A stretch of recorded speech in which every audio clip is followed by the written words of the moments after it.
Good afternoon. How are you? It's gorgeous out today. It's 73 degrees. Feels comfortable. I'm still wearing a jacket. 37 degrees humidity. And Thomas Jefferson insists that the wind is at 8 miles an hour, but it's not here. And that's good, because we'll have better sound that way. We've all been talking about Herr Führer, Il Duce, our dictator who wants to be. And so he told the Atlantic he's already there. I run the country and the world. That's what he said. Don't you just want to punch him in the face? Metaphorically speaking, of course. None of us would ever actually want to punch him in that big fleshy face of his. Not I, certainly. But I would like he and I to sign waivers and to get in a ring together. This is just a spirited suggestion. There's nothing behind it. And I'm not going to send any special invitation inviting him to a ring. I'm sure I could get one if we were to decide to do that. I just want to make sure I have the drugs he has to sustain myself through the 2nd to the 15th round. So Trump believes he won the 2020 election too, he told Atlantic. He believes in everything. He believes in magic. Certainly not science. So a dictator, scientist or not, who doesn't need to wear clothes because people will bow before him no matter how pudgy he looks. So he has just recently dismissed all contributors to the U.S. government study on climate change effects. Isn't that something? One way to deal with difficult issues is not to investigate them, and so then we don't know that they exist. And so all of a sudden, ping, person dies, a flood arises, radioactive poisoning, all those kinds of things. You don't study it, and this is what we get. Ages ago, I got a master's in information science, and I was very much taken with it and using the tools they had, but it all basically came down to do your homework as to what are the available facts right now and what is the import of those facts. But one of the special exceptions to this kind of thinking is GIGO. Garbage in, garbage out. So if I don't have information about the environment, then if I make decisions, I made decisions based on no information. Less than garbage, more than garbage, depends on how you want to look at it. 14 federal agencies are involved in this. 400 contributors are told not to show up to think about this critically important problem. So, he's our dictator. He doesn't believe in facts and figures. And he's having a lot of fun destroying in multiple directions what's taken people individually and collectively years, decades, and centuries to form as a basis for this nation's ability to foster liberty, equal rights. Sure, compromised, but the notion of them has not been challenged so outright as when we came upon bigot Trump, and he's just fine with that. What are the facts that would tell us what happened to the power outage in Spain and Portugal? Was it a cable? Was it a cyber attack? Did it have to do with green energy? Not enough renewables. So, who knows? The rights and freedoms that we celebrate, or did, in the Justice Department, particularly when Bobby Kennedy was the Attorney General, and like a lot of fans of his Justice Department, I sat at his desk, and a whole bunch of us did, and it was one of these seasonal things, and we valued the fact that RFK, maybe he was ruthless, but he fought. He fought for things he believed in. And he changed a great deal over time. And we don't have anybody like that in the Justice Department today. In fact, we did have some, and we had those in the current department, that is, days ago, who were fighting for civil rights and liberties. And you know what? Over 100 attorneys have left the empty garbage bin that still calls itself the Department of Justice.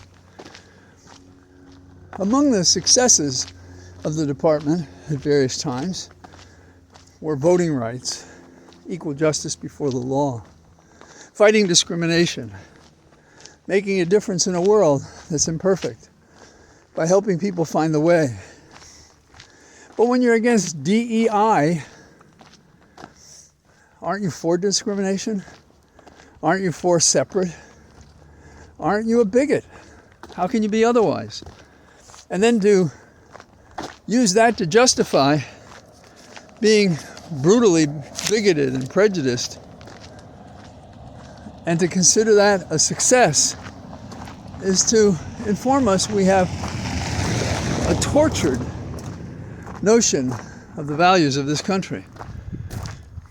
We look around us and we're skeptical, even when everybody insists that what's going on is true and making a difference. Putin has promised a 3-day ceasefire in Ukraine. Can we believe it? Is it another sucker punch? Is it a true opportunity? Or is it a way to allow Trump to say, see, look what I got Putin to do. 3 days off. Come on, just give up. Give up Crimea. That's that and a couple other things like your presidency and, you can't join NATO and things like that. How do you feel, Zelensky? What do you think about that? I don't. I'm sure he doesn't, in part because the Constitution of Ukraine does not allow such a settlement over Crimea. So people are locked in. But, and I've done this, I think I may have mentioned it yesterday, I said something about it online. We could say, hey Europe, bring Ukraine into NATO. Hey Ukraine, invoke Article 5 that says we all protect each other. Hey, say to Putin, when are you leaving? Because this is one of our members of NATO. And you invaded the Ukraine in 2014, and then again a couple of years ago. So you should get out of there. We're not pleased by this. So NATO, whom Zelensky would hope to join to be protected, is not showing much vigor, are they? And then let's consider what else Il Mento has been doing with tariffs. Tariffs are disrupting the supply chains. There's no question about it. The Bering Sea is warming, causing problems for Alaska. And maybe this will be the last one. I was thinking of when I was a kid in the 50s in school. It was a parochial school. And I had a nun I was very lucky to have. She watched out for me. She gave me challenges. She trimmed my sails a little bit occasionally. Said I always talked. Hard to believe, isn't it? But in the 50s, we had this notion, if God was on our side, how could we go wrong? So the Pledge of Allegiance was changed. One nation, bank. I won't say the words. And I'll tell you why. As a kid, I felt some prejudice against the Irish. And as I got older, I saw that Kennedy's effort to become president could be blocked because he was a Roman Catholic. And people were prejudiced against Roman Catholics. Papists, you know. I didn't see that. So we spent a lot of time reading the Bible. And Jesus said, give to Caesar what is his due, and to God what is his. Separation. And so when they put those words, and what I understood to be the secular Pledge of Allegiance, first I refused to say the Pledge of Allegiance in class, and then I refused to say those two words, blank, blank. And over the years, I have refused to ever say those words. And once at a Democratic meeting, at one time I had been the chair of this local party, but I wasn't at the time. And they asked people to, do the Pledge of Allegiance. And they asked if I would, and I said I would. I said, but there are two words I'm not going to say. I will pause, you can say whatever you want, but I'm not saying it. And so when I finished, somebody who didn't get the point of my exercise said, blank bless you, John. And I didn't say anything about it. I don't give tutorials on intelligence or tolerance. I just try to act it. So here we had the Pledge of Allegiance, which said something to me. Render unto Caesar the things that are Caesar's, and to God the things that are God's. And so we had, release time, where we would leave our parochial school. One was St. Pius, the other was St. Thomas Aquinas, in my grammar school years. And kids would come in, and they would get religious instruction, which they were not permitted to have in public school. Because Thomas Jefferson, no less, I know I do quote him a lot, but he said a lot, he insisted on the separation of church and state. Our Constitution specifically speaks against the establishment of a religion. And education has always been a soft point about that. But you may have liked the song Oklahoma, but they've managed to struggle their way to the Supreme Court to argue that they should be allowed to have religious public schools. It just goes to show that we don't have a lot of mental discipline in this nation. We don't have respect for what they consider sacred objects like the Constitution. In fact, they ignore what it expressly says and pretend it says something else, relying on what?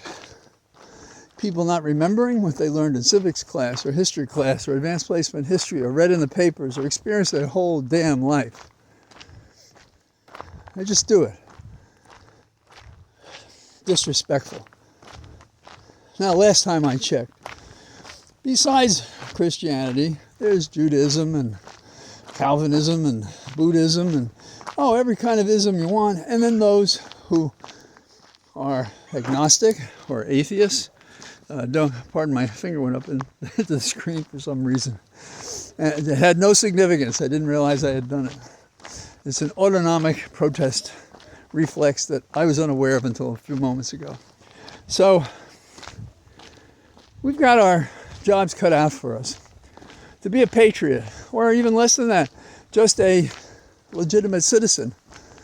You can't allow these guys free time to talk about this stuff. And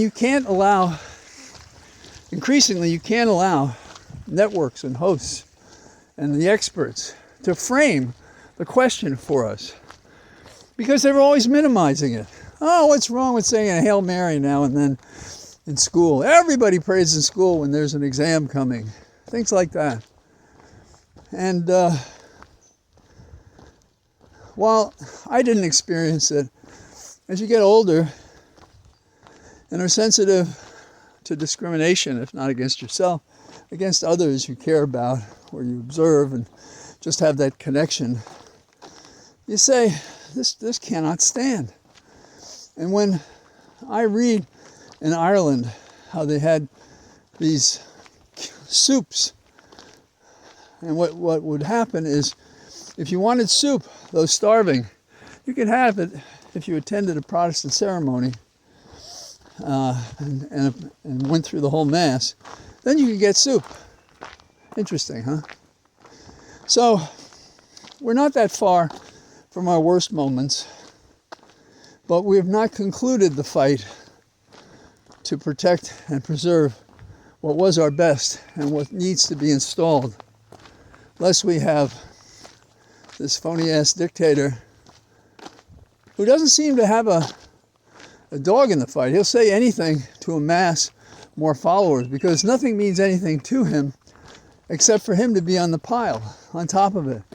Sort of like kids, king of the mountain, grabbing at others, pulling them down. In this one, there's a mix of brutality and lies and seizing power before cowards who don't resist and act in defiance. So, those are a couple of my thoughts today. And tomorrow I'm in court, but I'm sure I'll get out sometime today. And for now, I say goodbye from our Cathedral of Trees. All the best. Bye-bye.